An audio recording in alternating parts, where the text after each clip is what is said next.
1929, 1987, 1997, 2000, and 2008. Those are the dates of the biggest financial and stock market crashes in history.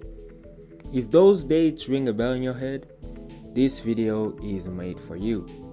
The thing is, those crashes are nothing compared to the crash that we might be facing during the next few years. Indeed, the risk of a recession and a stock market crash is going up every single day, especially as inflation runs hotter than expected. Hi, Matrix Moneymaker here. In today's video, we're going to talk about everything that you need to know about the stock market crash.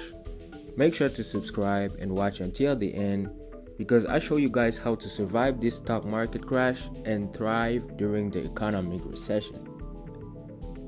To start with, what is the stock market? The stock market, equity market, or share market is the batch of buyers and sellers of shares. A share represents ownership claims on businesses. That may include securities listed on public stock exchange, as well as stock that is only traded privately. When an investor makes an investment, this one is usually made with an investment strategy in mind. As you're hearing on the news that the stock market is crashing, you guys might be wondering what is happening right now in our current economy.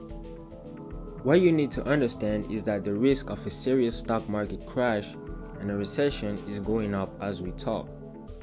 The Federal Reserve keeps on raising the interest rates by 75 basis points, and as you have noticed, it is the third raise in a row.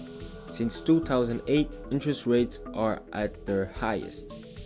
The reason for this raise is to reduce inflation, and it is likely that they just keep on raising the interest even if a crash was to happen.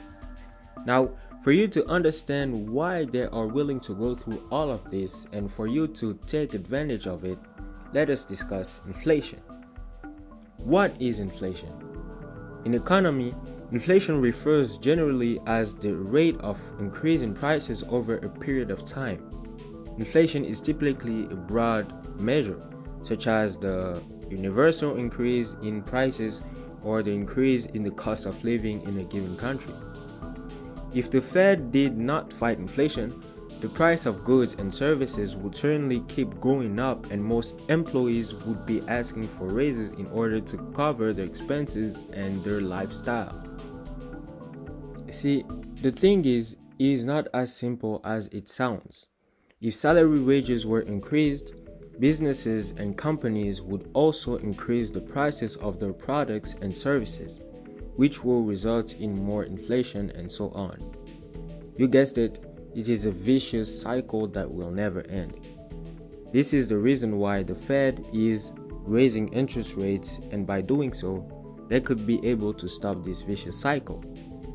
Nevertheless, there is still a problem. Inflation depends on multiple factors, and currently some are man-made. We have, for example, the war between Russia and Ukraine, or the broken supply chain. But there are also natural factors such as the winter, which requires more energy production to keep the population warm. And you guessed it, those cannot be controlled by the government. So the government raises interest rates to lower the expenses of the population, but as the expenses decrease, the population is less paid, and this results in an increase of unemployment. The thing is that this does not even seem to mitigate the inflation. On the contrary, the inflation is still growing. And guys, this is the reason why the government is still raising interest rates and will not stop until the inflation stops. How does this relate to the stock market? Well guys, normally when rates are at zero, people are willing to pay as much as 8 times the revenue of a company.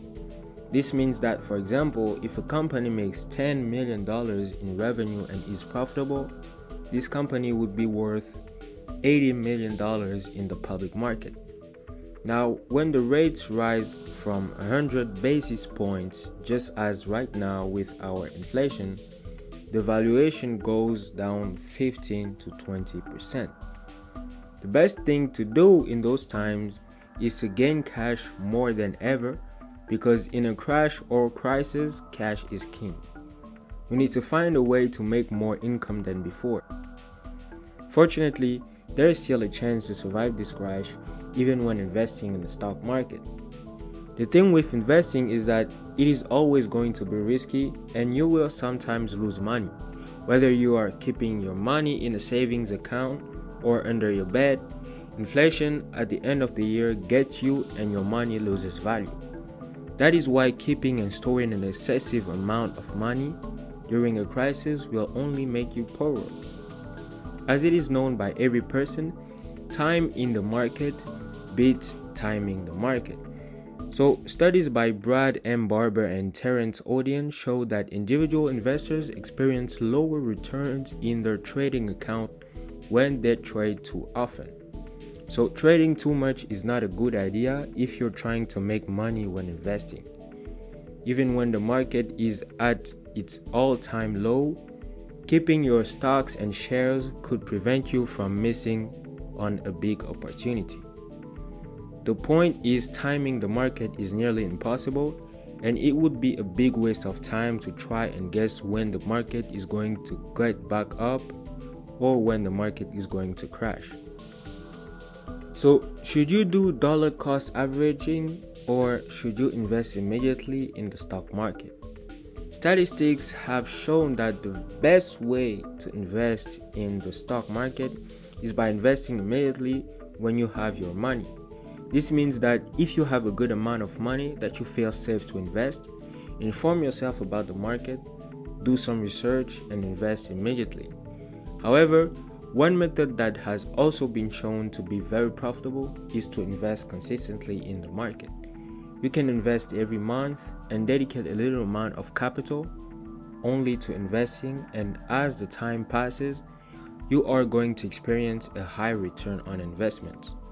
Now, I do not recommend that you make highly risk investments without informing yourself or talking to a specialist.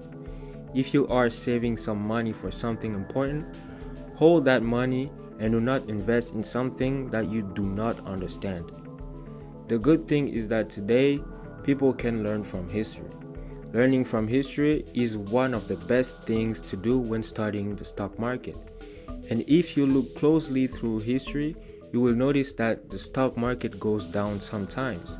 So, the good behavior to have during a crash is to understand that right now, as the stock market goes down, in the next few years, it will always go up. Even if it is in 5 to 10 years, at some point, the market is always going to go up, but the key is to be patient and be consistent. Subscribe and turn on the notification so you don't miss more videos about how to make money, personal finance, and much more. Check out the latest video about how to make money with crypto during the crash. Take care.